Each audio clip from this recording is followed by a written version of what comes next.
to each and everyone, to our classmates, professors, and to our co-nationalians. Let me introduce to you our group. We are the CIV22B and we are here to execute our PETA 2 in mathematics in the modern world. This performance task will be divided into two segments, which are CIV22B Talkshow and CIV22B Gameshow. Isn't it amazing, right? So my question is, are you ready? Because I am ready. So without further ado, let's start with the first segment.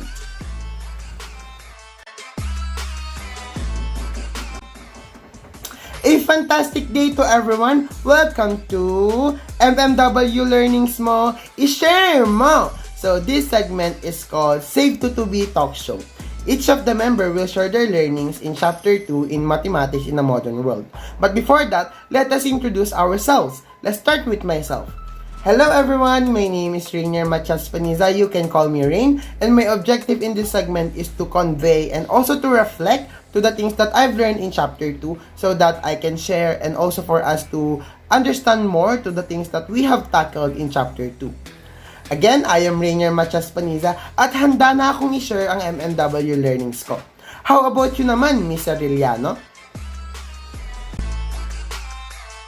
Hello everyone, I am DANICA CERILLANO. You can call me Dan or Dani. And my objective in this segment is to share what I learned in this subject. Again, I am DANICA CERILLANO at handa na akong i-share ang MMW learnings ko. How about you, Mr. EFONDO? Hello everyone, I'm MYKE JOVEN as EFONDO.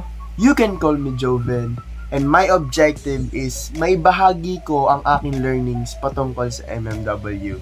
At para sa mga audience, ang objective ko naman is magkaroon kayo ng takeaways patungkol sa video na ito. Again, I'm MYKE JOVEN as EFONDO at handa na akong i-share ang aking MMW learnings ko. How about you, Mr. MEMITA? What's up mga ka-Tutubi? Ako nga pala si KENJI MEMITA, 18 years old from the province of Pangasinan. I am a first year student of Bachelor of Science in Civil Engineering from the National University. At naniniwala ko sa kasabihan na kung hindi ako ang para sa kanya, kawawa naman siya. And my objective in this segment is to share my learnings about simple and compound propositions. Again, my name is KENJI MEMITA at handang-handa nang i-share ang MMW learnings ko. Back to you, Rainier. So thank you for your wonderful introduction mga ka-Tutubi. So now let's go with our main agenda. Are you ready to share your learnings? Because I am ready. So let's start with myself. MMW learnings ko, i-flex ko. So I will tell you a story when we tackle the Chapter 2 in Mathematics in the Modern World. I felt excited and nervous at the same time because we all know as we move to the next lesson, another stress, struggles may encountered through the lesson. But this time, I felt more excited rather than being nervous because we all know that the topics of Chapter 2 is very understandable and at the same time, it is self-explanatory. So, I've learned from Chapter 2 is that math is also a language. At first, I thought that math is not a language because when we say language, it is composed of words, phrases, sentences, and paragraphs. While math is composed of data, numbers, logic, and symbols. So, at first, I asked myself, how come that math become a language? But after the lesson, I finally convinced that math is a language because it composed of vocabularies such as symbols or words, grammars that consist of rules on how to use the symbols, and a community of people who to communicate on how to use and understand the symbols and other components of math, and lastly because of its range of meaning that can be used to communicate with other people with the same knowledge about mathematics. And after that, I've learned that mathematics is a system of communication about objects like numbers, sets, operations, variables, and equations that can be shared by the community. And after that, I asked myself again, if mathematics is a language that can be shared by the community, so is mathematics a universal language or not? So I've also learned that mathematics is a universal language because the vocabularies, grammars, equations, and other components of math is all the same with other countries around the world. So that's why mathematics is considered as a universal language. And I think that's all the things that I've learned in Chapter 2 in Mathematics in the Modern World. Again, I am Rainier PANIZA, and I am grateful to share my learnings with you. So, how about you, Miss CERILLANO? MMW learnings mo, i-share mo! Thank you, Rainier. MMW learnings ko, flex ko. So if you're going to ask me of what I've learned in mathematics in the modern world subject, well, that is the expression versus sentences. A sentence must contain a complete thought. In English language, an ordinary sentence must contain a subject and a predicate. An expression is a name given to mathematical object of interest. So if we compare the two, we can say that expression is about quantity that talks about the situation or problems. And usually, it represents the symbols and numbers. This is the collection of different terms in algebra that are separated by minus, plus, times, division, or different symbols of operations. And because it is an expression, like the phrases, they are only a collection of different terms. They don't have a complete thoughts. While on the other hand, sentences consist of different expressions, and there's also operation, but it has the additional symbols for equality and inequality. That means you have already two sides of equations that can relate to each other. That is why you already have a complete thought. Since sentences have a complete thought, they can be either true, false, sometimes true, or sometimes false. Aside from that, I also learned that characteristics of mathematical language and mathematical symbols, which are the following. First is the precise, which it can make very fine distinction of definition among a set of mathematical symbols. Second is the concise. It can express otherwise long exposition or sentences briefly using the language of mathematics. And lastly, powerful. One can express complex thoughts with relative ease. On the other hand, mathematical symbols have plus or minus, multiply by, divide by, approximately equal to, greater than, less than, by, parentheses, etc. Again, I'm DANICA and CERILLANO, and I'm grateful to share my learnings. Wow, it's so amazing to learn those things in Chapter 2, Miss CERILLANO. So, how about you, Mr. EFONDO? MMW learnings mo, i-share mo! Thank you, Rainier. So, MMW learnings ko, i-flex ko. First, I want to share my knowledge about logic. Ano nga ba ang logic, guys? Logic allows us to determine the validity of arguments in and out of mathematics. Sa logic, papasok din dyan ang study of truth, no? On how we can obtain universal truth through mathematical deduction. It also highlights the importance of precision and conciseness of the language of mathematics. Next, gusto ko naman i-share ang learnings ko tungkol sa proposition. Ano nga ba ang proposition? Proposition is a declarative sentence that can be classified as true or false, but not both. For example, GrabFood is the most fastest in delivering our food. It's either true or false, diba? It's either true or false because marami pang ibang delivering service other than GrabFood. Next example. My cousin is suffering from a flu.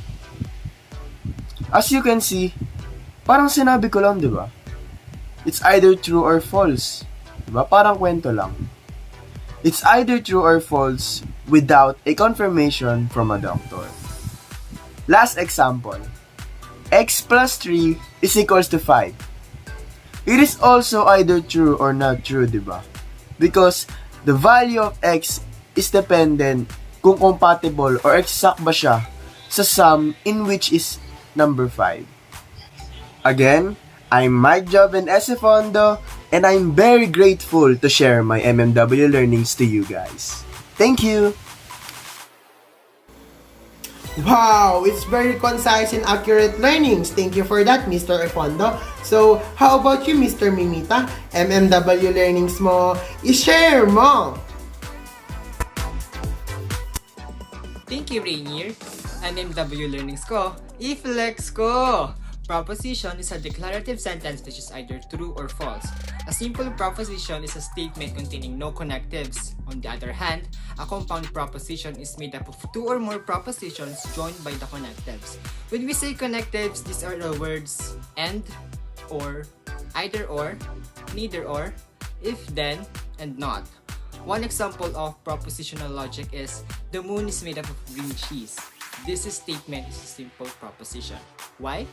Because it is declarative, it has no connecting words, and can be classified as true or false. So, is the moon made up of green cheese? Nope! The moon is made up of rocks and metals just like the planet Earth. So the statement the moon is made up of green cheese is false. Again, my name is KENJI MEMITA and I am grateful to share with you my learnings. Back to you, Mr. PANIZA.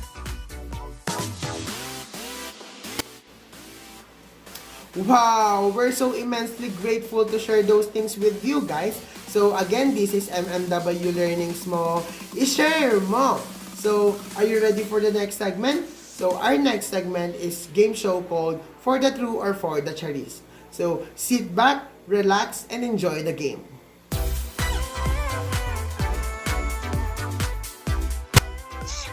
Welcome back, everyone, and welcome to For the True or For the Chariz of CIV22B Game Show. Before we formally start our game, let me just introduce to you our players.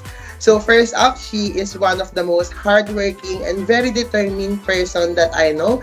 Please welcome Miss POLYN DANICA CERILLANO. Hi, Rainier! Hello, Danica. So, may question ako sa'yo. Naghanda ka ba ngayon para sa game natin? Slight lang, hindi masyado. Okay, so next player that we have today is very humble, goal-oriented, and syempre guwapings. He is no other than Mr. MYKE JOVEN EFONDO. Hi Rainier! Hi everyone! Hello! So Mike, meron ako ulit sa iyo question katulad ng tinanong ko kay Danica. Nag-ready ka ba or naghanda ka ba para ngayon sa game show natin? Teka, pag-isipan ko. Slight lang din eh. Okay, so parehas kayo ni Miss POLYN, no? Slight lang din. Pero makikita natin yan mamaya kung talagang slight lang yan or talagang totoong nag-review kayo. Kasi kapag totoong nag-review talaga kayo, alam niyo talaga yung sagot eh. So, and last but not the least player that we have today, he is very witty, quick learner, and an XOL like me. So please give a round of applause to Mr. KENJI MEMITA. Hello everyone! Hello Rainier! Hello, Kenji. So, matanong lang kita as an XOL. Gusto mo bang makita yung XO sa 2025? Kasi nalalaman ko, meron daw tentative concert sa 2025. So, may plano ka bang pumunta? Siyempre, excited ako dyan. Okay. So, meron din ako sa yung question, di ba? Katulad ng tinanong ko kay Mr. EFONDO and Mr. Liliano. Naghanda ka ba or nag-ready ka ba para sa game show natin ngayon? Malalaman natin yun mamaya. Okay, so very gusto niya surprise, di ba? So, lahat tayo ngayon and ready na. So, tatanungin ko kayo ulit. So, let me introduce myself. Yours truly, Rainier PANIZA, and I will be your host for today's game show. So, players, are you ready to take and face the question that will save the CIV22B today? So, Mr. MEMITA, are you ready? Ready! Okay, Mr. EFONDO, are you ready? Of course, ready. Miss CERILLANO, are you ready? Yes, I'm ready.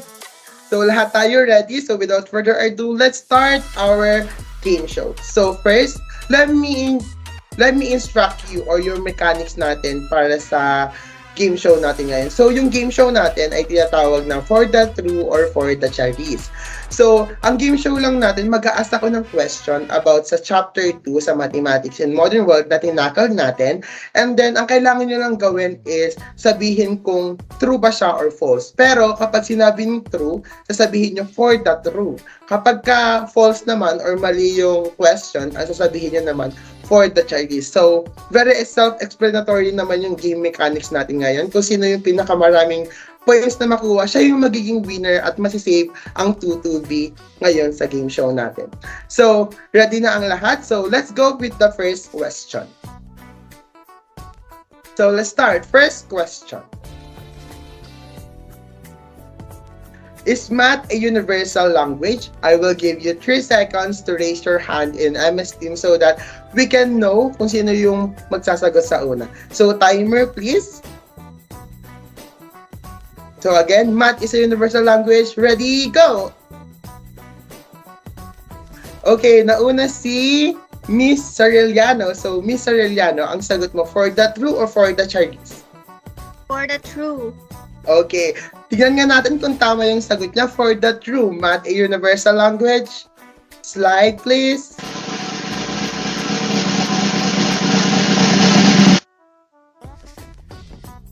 Taran! So, tama yung sagot ni Miss CERILLANO. So, palakpakan naman natin. Sabi niya, slight lang daw yung pag-review niya, pero alam niya, di ba, agad yung sagot. So, 1 point for Miss CERILLANO. So, take down niyo yung mga score niyo, para alam niyo din. Kasi, nagde-take down ako, dapat nagde-take down din kayo. So, 1 point for Miss CERILLANO.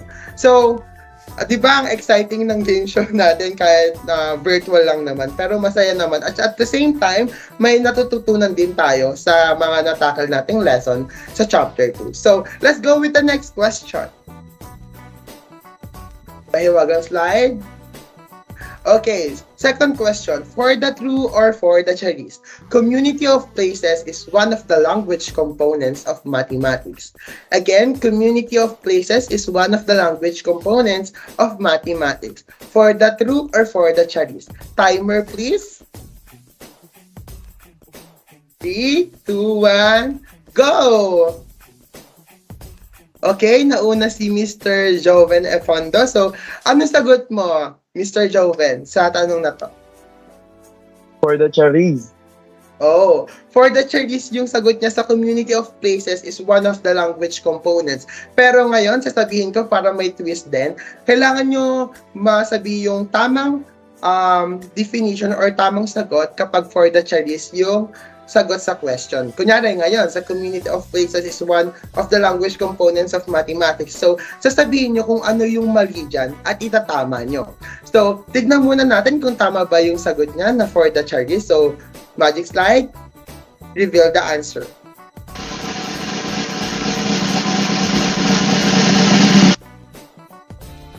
Charan! So, tama, for the Chinese. So, Mr. Joven EFONDO, para magkaroon ka ulit ng point, may 1 point ka na, di ba? Kapag nasagot mo ulit yung tanong na to, ano yung nagpamali dyan sa question na yan? Magkakaroon ka ulit ng 1 point. So, ano dyan? Wait lang. Okay. Let's give him a try. Okay. So, okay lang naman kung ano hindi mo alam, di ba? Para malaman na rin nila na hindi tayo scripted dito. Wait lang. Ang mali dito is yung community of places, I think. Oh, community of places, tama. Ayan yung napamali. Pero ano yung dapat nakalagay dyan? Community of places ba talaga?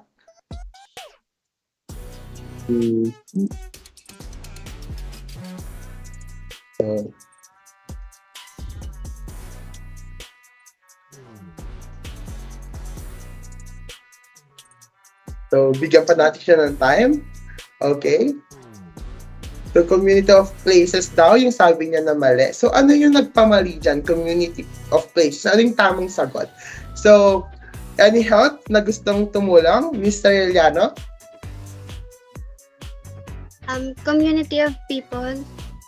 Okay, tama. Community of people is one of the language components of mathematics. So, ayun yung nagpamaliton. Kaya, for the Chinese, ang answer. So, 1 point for Mr. EFONDO and 1 point ulit kay Miss CERILLANO. So, palakpakan sa sarili natin. So, 2 points na kay Miss CERILLANO and 1 point to Mr. EFONDO. So, let's go with the next question. Charan. So, next question. Does math needs vocabulary? Again, math needs vocabulary. For the true or for the Charis. So, timer. 3, 2, 1, go!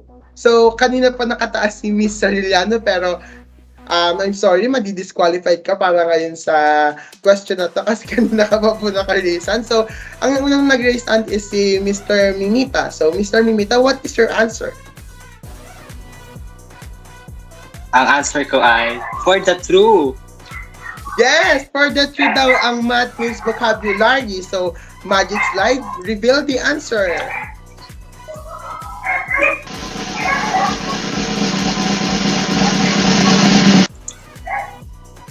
Charan! So, tama yung sagot niya for the true. Dahil alam naman natin ang mathematics ay need talaga ng vocabulary. Kung walang vocabulary ang mathematics, anong sense niya? Paano natin siya malalaman, di ba? Paano natin siya magagamit? So, 1 point for Mr. MEMITA, 1 point for Mr. EFONDO, and 2 points for Miss Cerillano. So, nangunguna si Miss Cerillano, sabi niya kanina, slide lang daw siya nag-review. So, ngayon nalaman talaga natin talaga pinaghandaan niya itong game show na to. So, without further ado, let's go with the third question or fourth question. So, fourth question. One of the characteristics of mathematical language is being powerful. And its function is to make very fine distinction or definition among set of mathematical symbols. Again, one of the characteristics of mathematical language is being powerful. And its function is to make very fine distinction or definition among set of the mathematical symbols. So, for the true or for the Charis? Timer, please. 3, 2, 1, go! So, walang nag-raise hand. So, di nyo alam ang sagot. So, okay, Miss Cerillano again. Sabi niya, slight lang daw siya nag-review. So, let's go with Miss Cerillano. Ano pong sagot niyo sa question na to? For the Charis. For the Charis. Tignan nga natin. Magic slide. For the Charis ba ang answer? Drum roll.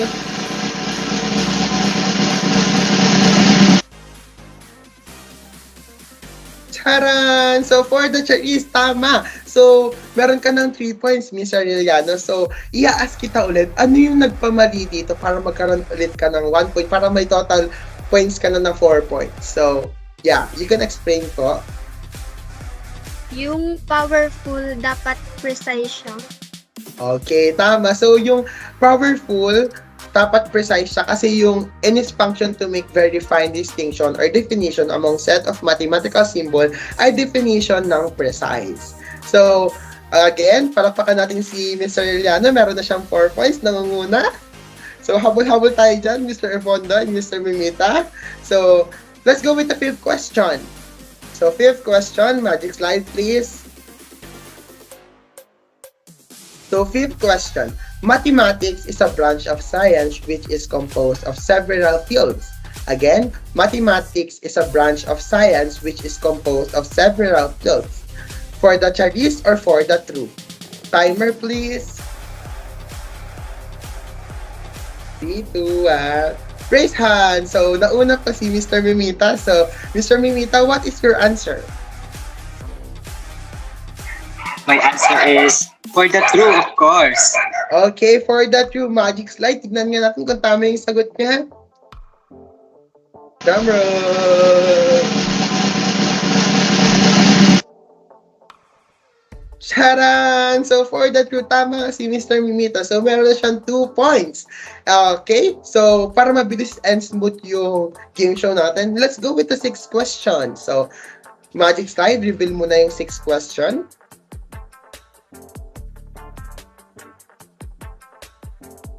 So, 6th question. For the true or for the Charis?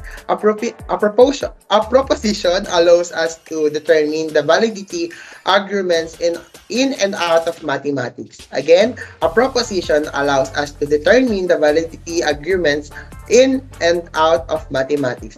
For the true or for the Charis? Timer please. 3, 2, 1, go! So, wait lang. Tingnan natin kung sino yung nauna. Parang sabay eh. Okay, nauna si Mr. EFONDO. So, Mr. EFONDO, what is your answer? For the Chariz. Okay, for the Charis, ang answer niya sa number 6. Tignan niya natin, magic slide. Tama ba?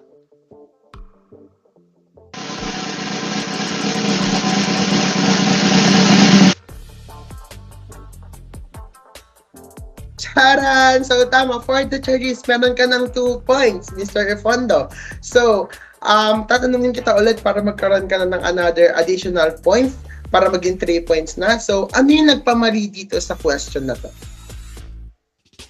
Ang nagpamali dyan is yung proposition, dapat logic siya. Okay, tama. So, yung proposition, dapat logic din kasi yung logic allows us to determine the validity arguments in and out of mathematics. So, total of 3 points na si Mr. EFONDO. You can baba na yung raise hand para makakapunta na tayo sa 7th question. So, malapit na tayo matapos sa game show. Malalaman na natin kung sino yung winner natin na makakasave sa Tutubi. So, 7th question, magic slide. Reveal mo na yan. So, 7th question. Paradox is a self-contradictory proposition. Again, paradox is a self-contradictory proposition. For the true or for the chalice. Timer, please. 2, 1, go! Okay, si Mr. EFONDO ulit yung nauna. So, Mr. EFONDO, ano po yung answer niyo sa number 7? For the true. Okay, for the true, tignan nga natin. Magic slide, tama ba?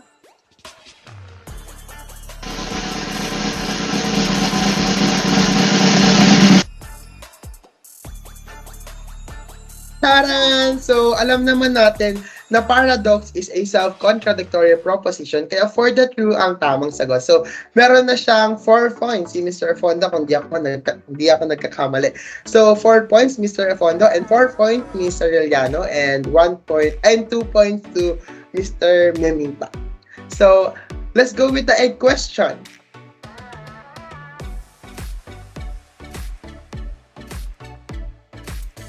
Reveal mo na yan, magic slide. So, habang hinihintay natin yung pang-8 question, ayan na pala siya. So, pang-8 question, simple and hard are the 2 types of proposition. Again, simple and hard are the 2 types of proposition. For the true or for the chalice. Timer, please. 3, 2, 1, raise hand! Okay, si Mr. MEMITA ulit yung nakauna sa raise hand. So, Mr. MEMITA, can you explain your answer sa number 8?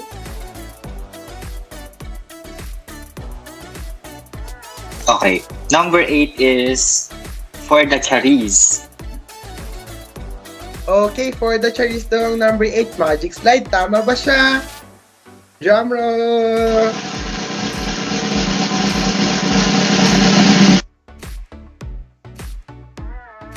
Charan! So, for the chalice nga. So, Mr. MEMITA, ask kita ulit, ano yung nagpamali sa question number 8? Bakit siya for the chalice? Kasi dapat yung hard doon is dapat compound siya. Kasi there are 2 types of proposition, simple and compound. Okay, tama. So, simple and compound are yung dalawang types ng proposition. Hindi siya hard. So, alam naman natin yung hard, hindi siya naturo sa chapter 2. So, again, Mr. MEMITA, meron ka ng total of 4 points. So, 4 points na kayong tatlo pala. So, tayo na. Tingnan natin sa question number 9. Sino yung makakasagot? Question number 9, magic slide. I-reveal mo na yan. So, question number 9. Words that make up a compound proposition are called logistic statements. Again, words that make up a compound proposition are called logistic statements. For the true or for the chalice. Timer, please. 3, 2, 1, go! Okay, Miss CERILLANO, ikaw yung nauna. So, number 9, for the true or for the chalice? For the chariz. Okay, number 9, for the chalice, magic slide. Tama ba siya?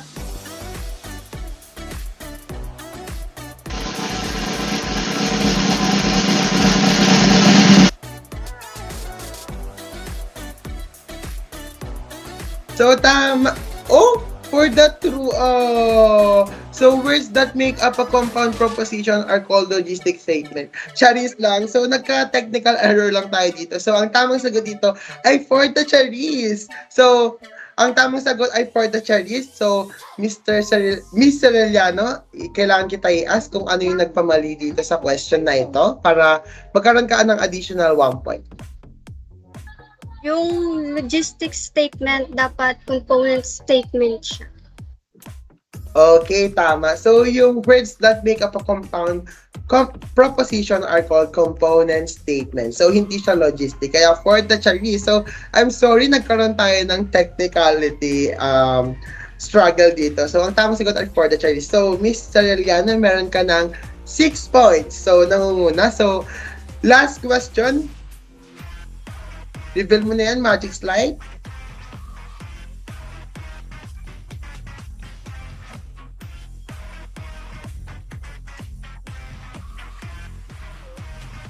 Okay, for the number 10 question, there are only 5 kinds of compound proposition. Again, there are only 5 kinds of compound proposition. For the true or for the charis. Timer, please. 2, 1, go! So, Mr. EFONDO, ikaw ang nauna. So, number 10 answer is? For the true. Okay, for the true magic slide, tama pa siya. Reveal mo na yan.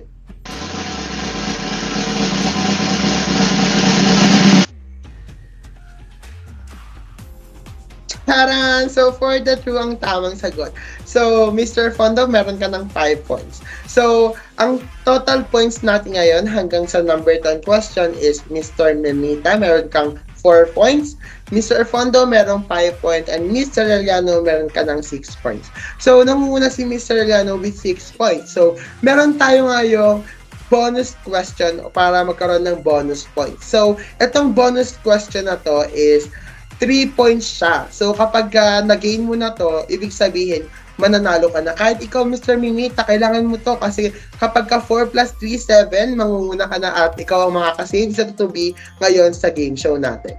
So, for the bonus question, i-reveal mo na yan, magic slide.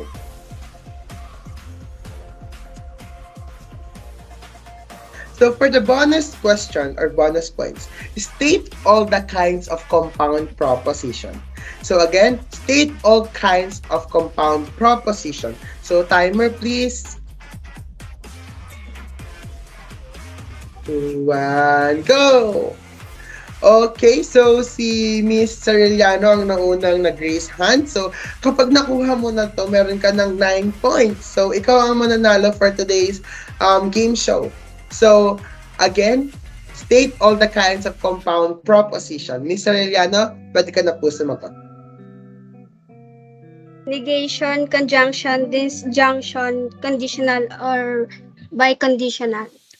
Okay, correct. So, ang 5 kinds of compound proposition ay conjunction, disconjunction, biconditional, conditional, and negation. So, again, si Miss Cerillano ang nanalo para ngayon sa game show natin with total of 9 points. So, palakpakan naman natin si Miss Cerillano. So, meron ditong reaction na clap. Pwede nyo siya gawin. Yan! So, again, Miss Cerillano, ikaw ang nakasave sa Tutubi ngayon sa game show natin. So, bago natin tapusin ang game show na to, gusto ko malaman yung feedback nyo. Ano ba yung experience nyo para sa game natin for today? So, let's start with Mr. MEMITA.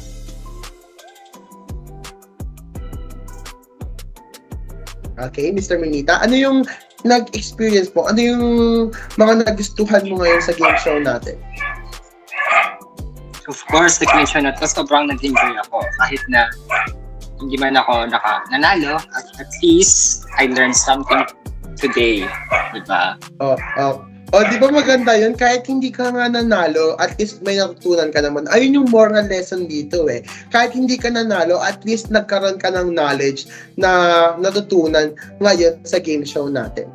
So, ikaw naman, Mr. EFONDO, anong nagustuhan mo or yung experience mo or takeaways mo sa sa game show natin today?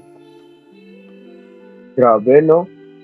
Para sa akin, may slight pressure pa din eh. Kahit small game show lang to eh. Ayun, nag-enjoy naman ako and meron akong takeaways, kumbaga, sa topic na ito. Sa game show na ito. Thank you. Yeah.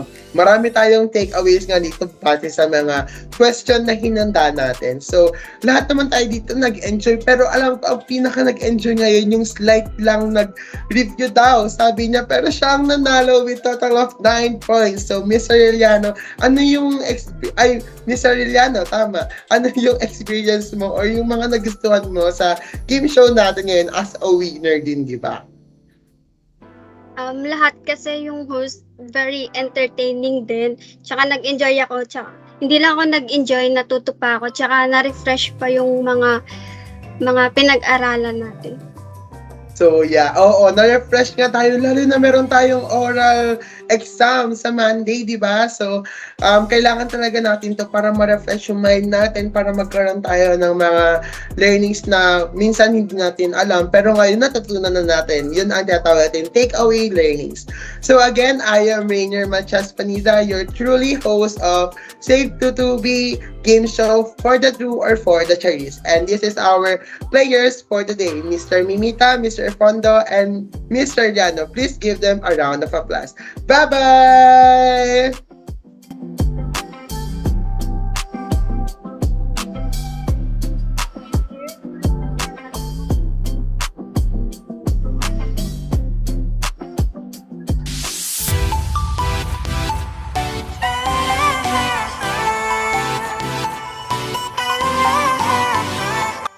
So hello again, my name is KENJI MEMITA. My contributions in this group are, it was me who worked behind the scenes and made the presentation on the For the True or Charis game show. I also helped Mr. PANIZA to collect background pictures for our final output, and I fairly gave my best in contributing ideas and suggestions to the creation and completion of this performance task. Thank you. Hi, I'm POLYN CERILLANO, and in this video, I will share what I contributed to our group. So my contribution to our presentation is that I do what we agreed upon, like following their instructions and do what I need to do as a member. And also participating in the actual segment, or what we call the game show. Hello again, I'm MYKE JOVEN EFONDO from CIV22B. My contribution in Group PETA 2 are, I helped my groupmates to come up with this idea, the game show idea. This game show really helped us a lot since there will be a coming oral exam. Next is my fully support and cooperation with my group. And lastly is that I shared all of my knowledge and takeaways in Chapter 2 of Mathematics in Modern World. Hello everyone! Again, I am Rainier PANIZA and I'm the leader of our group. And as a leader, I did my very best to convey and share my knowledge and my leadership skills to my members. And my contribution in our group is quite a lot, considering that I planned everything starting from concepts, ideas, outline of the segments, and I'm also the one who edited this video for our PETA. I also gave my members tips, reminders, skits to do their individual videos so that we can become as one, or to have unity or uniformly videos so that we can have a smooth results in our videos. And I think that's all my contribution that you will not see in our PETA video. You can see or notice my other contributions while watching our performance task. And that would be all. Thank you for watching our PETA 2 in Mathematics in the Modern World. We're so grateful to share this with you guys. So again, we are CIV22B from CIV22B. Thank you, stay safe, and have a nice day. Bye!